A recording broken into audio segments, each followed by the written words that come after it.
आप देख रहे हैं देश का विशाल नेटवर्क इंडिया टीवी लाइव, सच्चाई की सही आवाज। અમદાવાદ સાણંદ શહેરમાં 14 એપ્રિલ ડોક્ટર બાબા સાહેબ આંબેડકરની 134મી જન્મ જયંતિને લઈને ભવ્ય મહારેલીનું આયોજન અને ભીમ ગરબા યોજાશે। ભવ્યથી અતિ ભવ્ય મહારેલીનું આયોજનને લઈને સાણંદમાં તડામાર તૈયારીઓ શરૂ। સાણંદ શહેર તથા ગામડાઓમાં ભીમ સ્વયંસેવકો દ્વારા જાહેર આમંત્રણ અપાયું ને ઠેર ઠેર પોસ્ટ બેનરો લગાવાયા। સાણંદ શહેરને રંગબેરંગી લાઇટોથી સજાવાયું।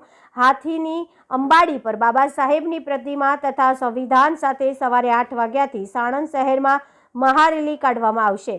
રાત્રે સાણંદ બસ સ્ટેશન પાસે ભવ્ય ભીમ ગરબાનું પણ આયોજન કરવામાં આવશે। લાઈવ ડીજે સાથે રેલી નીકળશે, જેમાં કાજલ પ્રજાપતિ, પિનલ રાજ, રાજવીર મકવાણા જેવા કલાકારો જોડાશે। સાણંદ એસટી બસ સ્ટેશન પાસે ડોક્ટર બાબા સાહેબ આંબેડકરની પ્રતિમાથી રેલીનું આગમન થશે। ત્યાંથી એક Limji road Maharana પ્રતાપની પ્રતિમાથી U turn લઈ ઋષિ કોલોની થઈને નળ સરોવર 3 રસ્તાથી હાઉસિંગ મેદાનમાં, ત્યાંથી યશ પ્રકાશ હરિઓમ સોસાયટીમાં થઈ રશ્મિ આંગણથી યુ ટર્ન લઈને મંગલમૂર્તિ સોસાયટીથી, ધનલક્ષ્મી સોસાયટીથી કિલ્લોલ સોસાયટી થઈને ડૉક્ટર બાબા સાહેબની પ્રતિમાને રેલીની પૂર્ણાહુતિ કરવામાં આવશે। રાત્રે ભવ્ય ગરબાનું આયોજન, જેમાં 8 વાગ્યાથી શરૂ થશે, જેમાં ગરબાની રમઝટ બોલાવવા માટે કાજલ મહેરિયા, ખુશ્બુ આસોડિયા, ધવલ બારોટ સહિતના કલાકારો ભીમ ગરબા ગજવશે।